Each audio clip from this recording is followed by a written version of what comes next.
Welcome back to the Marching to Madness Zoomcast podcast with our good friend Mark Adams of ESPN TV. Mark, I'll tell you, man, you're an authority on the American. We're going to talk about that a little bit, but I want to know about this app, the Focus app.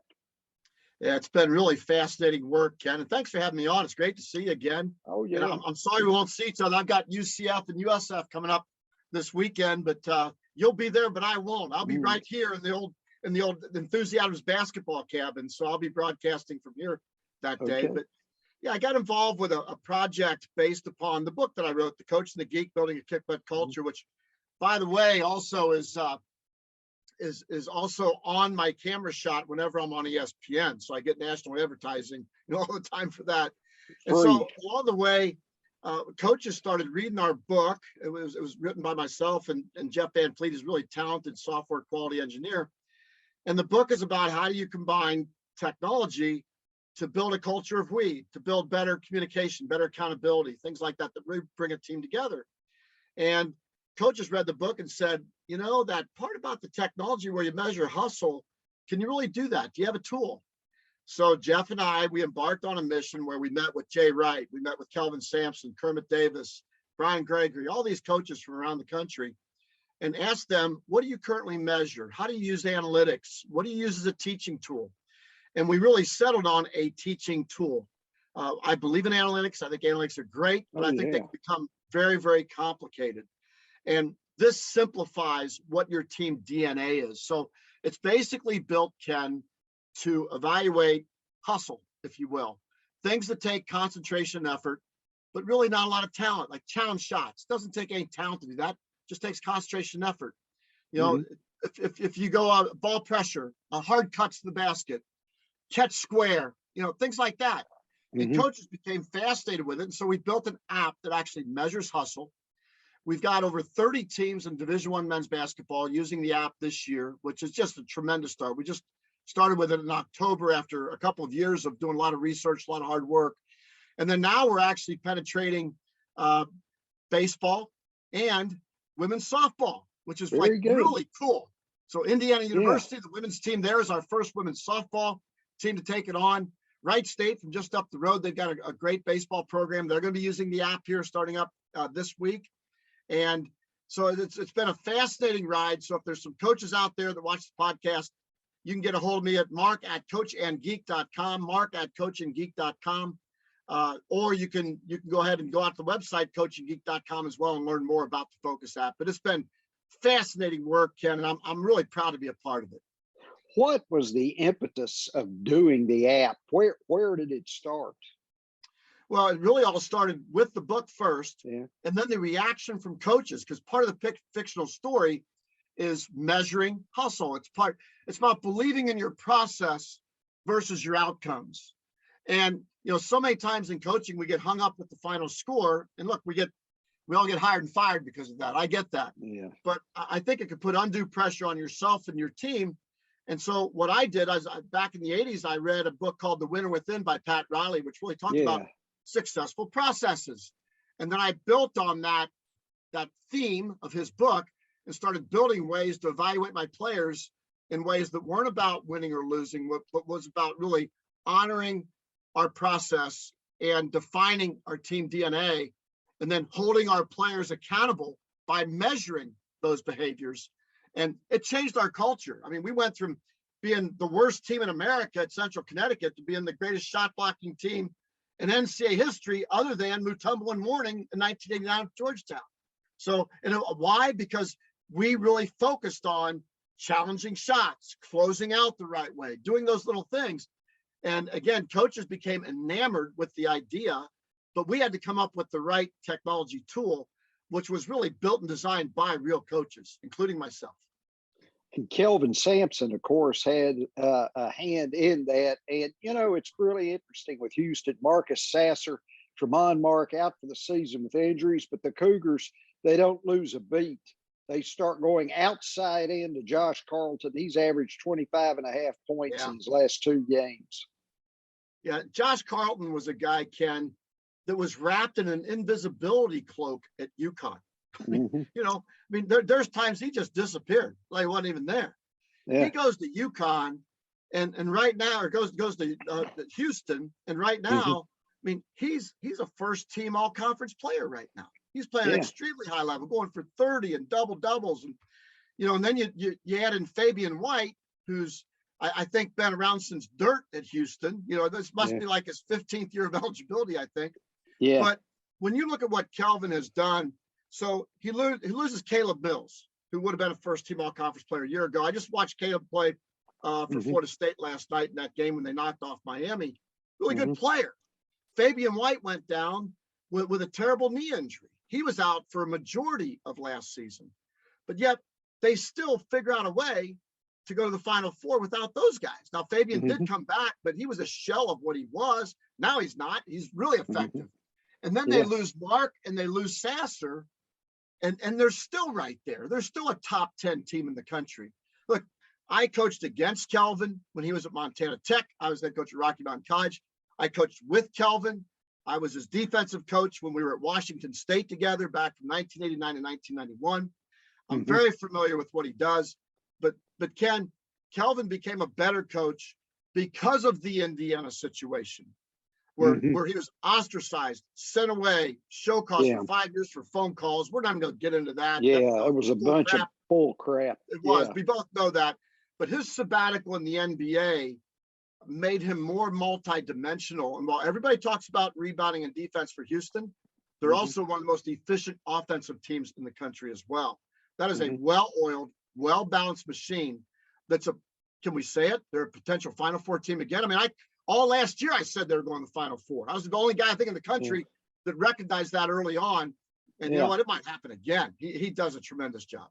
Yeah, and his biggest opposition is Memphis, and they had that 4-game losing streak where the players were kind of trying to find themselves. But it looks like if Penny can keep the upperclassmen happy and keep them working through Imani Bates and Jalen Duran, Memphis can have a long run here. Think about when Penny first took over the job. Who did he lean on to win games? It was the guys that Tubby Smith recruited. Mm-hmm. And that was a junior, senior laden team that was really good for Penny. And, Penny's gone out and signed the best players in the country. But the chemistry at Memphis has been more difficult for them to manage. And, I mentioned earlier about Josh Carlton being, wrapped in an invisibility cloak. Memphis is an enigma wrapped in an invisibility cloak sometimes. Yeah. You just don't know what you're going to get. And No. I watched the Cincinnati game. I thought Cincinnati competed their butt off at Mm-hmm. Memphis. It was just a great, great college basketball game. Of course, Tyler Harris came up with some big plays down the stretch. But I think what Penny is coming to realize is that to be really good in today's game, you've got to be old. Mm-hmm. You can have really talented young guys, but with the transfer portal the way it is, a lot of coaches now are reloading with Mm-hmm. transfers. And Mm-hmm. and we've seen that some with Penny as well with DeAndre Williams.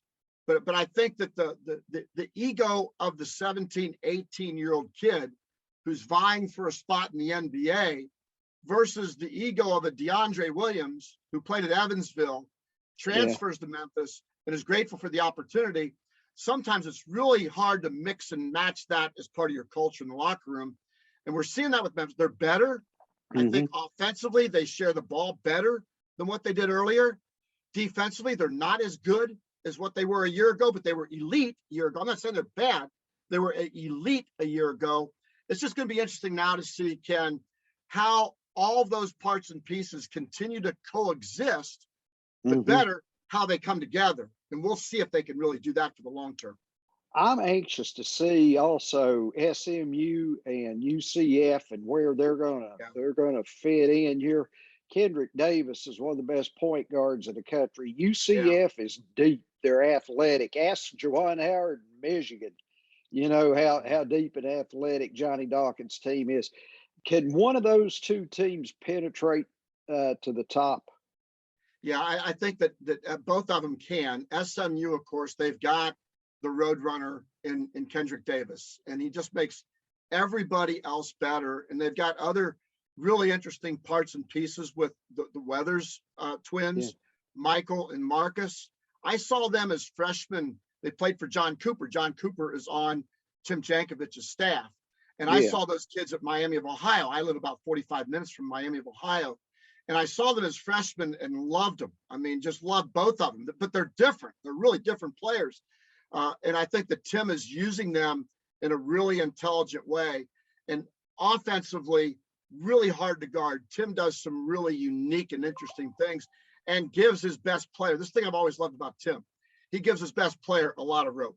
Yeah. I mean, you can make plays for Tim Jankovich. You can make some bad plays too, but he lives with that. He understands that. It's part of the dynamic of coaching a great player like Kendrick Davis. And then Johnny Dawkins, UCF, man, what a weird ride they've been on lately. You know, they beat Michigan. Darren Green is a really, really good player. Brandon Mann is a really good player. Perry is a really good player. I mean, I like what Johnny has put together because they combine defensive prowess with offensive weapons. And that's how I describe them as weapons. In one word, they have weapons. But, you know, they've lost their last two games after that big emotional win over Michigan. And then they've stubbed their toe, you know, and they lost at Temple. And boy, Aaron McKee and his staff done a great job. Aaron's been sick, you know, but Monty stepped in, did a really good job as the top assistant to lead them to victory over UCF and to win a road game as well before that. So I think UCF's days are better moving ahead, but they've got to get their mojo back like they had against Michigan. Are you going to buy or sell Tulane with Jalen Cook and Kevin Cross leading the way down there for Coach Hunter? You know, I'm probably going to get in trouble with Ron, maybe. You know, what's hard for me to get my head around right now is that East Carolina and Tulane, you know, have obviously been down the pile of ways. But when you look at what Tristan Newton has done at East Carolina and how special he has been, and then you look at Jalen Cook and how special he has been for Ron, I mean, those guards are playing at such an elite level, and this is a guard-led league. Now, do I think that Tulane can stay as the suitor to Houston? No, I don't. But I think that they're in position now, along with East Carolina, to look at the UCFs of the world, you know, the Cincinnatis of the world, and to give them fits and drive them crazy. I mean, look what Tulane did. They went into Cincinnati and won. They beat Memphis. Now, Memphis had COVID. They had 3 top players out. But hey, it's a win, right? You got to count it. And then they go to Cincinnati and back it up with a win. You know, Ron's done a great job. So I would probably sell on the championship side, but buy on the mid part of the conference side, because both those teams are going to challenge now what we've come to see as regulars within the conference race with Cincinnati, SMU, UCF, the teams we just talked about, Wichita State as well. And it's going to be, I think they can challenge those people. Obviously, Tulane already went to Cincinnati and won at Cincinnati. Wichita State, you just mentioned. I watched them play Houston the other day, and I was impressed. I think Isaac Brown's doing a really good job there. That team is connected and they're together. And, you know, that game wasn't really in doubt till like the mid part or later in the second half. You know, Ken, you bring up a really interesting term there of connected. And what I would say is your observation of the game that they just played, absolutely correct. They were connected at Houston. Prior to that, there's been a disconnect at Wichita State. Now, I think it comes with some of the dynamics when you have a player like Tyson Etienne, who checked out the NBA waters, decided to come back. You know, I think that some of that rolled over into the season. And I'm not saying that Tyson was selfish. I think the worst thing that could have happened to Wichita State was in the Jacksonville State game, the very first night of the season, when Jacksonville State could have won that game. I mean, they had the lead coming down the stretch. And Tyson Etienne hit a 35-footer basically at the buzzer to win that game for Wichita State. That was a good outcome, but I don't think it was a good thing for the psyche of the team. I think the fact that he had the ball in his hands that entire time, launch a 35-footer, it goes in. I think there was a false sense of security for Tyson as a closer. And I think they've had to learn that lesson together, that they're not as good when he's on his own. They've got to be able to play together. And they played together better against Houston than I've seen them all year. They're very capable. And look, I don't want anybody to misconstrue my words here. I think Tyson Etienne, he's one of my favorite people on the planet. I love the kid. And I don't think he's a selfish kid. And I don't think he was making selfish plays. I think he was trying to carry his team. And there's a big difference in that. And I think he's learning, and the team is learning, that there are parts and pieces that work better when they work together. And that's going to be a big key for Wichita. Last point I'll say about that Houston game, Houston makes you better. When you compete like Wichita State did, you can't help but come out of that game and get better. And it's going to be really interesting to see now Houston as they move, or Wichita State as they move forward. What did they learn from that Houston experience? Will they be more connected even than what they were during that entire game, which was really good? And can they carry that now throughout the rest of the regular season from those lessons learned? Because it's what you learn in defeat, right? It's what you learn in victory too. And as a businessman, I do it all the time. Every experience I have, we have a lessons learned at our company. And I think it's a really valuable exercise. And I'm sure Isaac Brown is exercising that opportunity to get better right now. Last thing, Coach, let's jump conferences here. We're going to the Missouri Valley. Loyola Chicago is leaving for the A10, which kind of surprised me.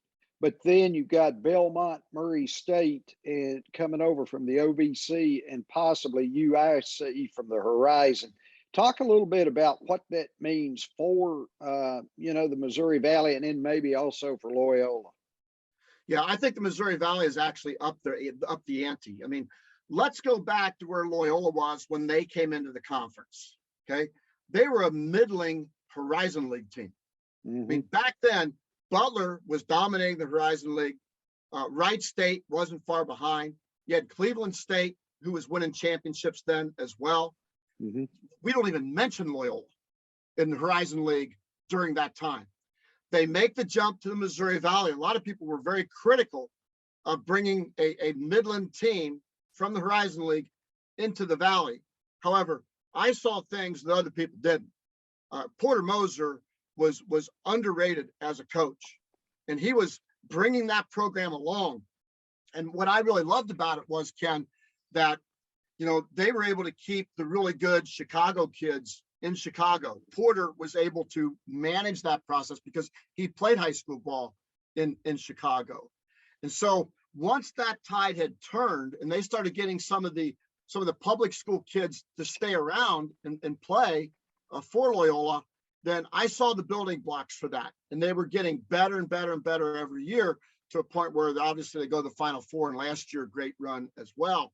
So when I look at where Loyola was coming into the league versus where Belmont and Murray State are now entering the league, we're talking about different planets. I mean, Murray State they've been a darling of the NCAA tournament. Belmont has been a darling of the NCAA tournament.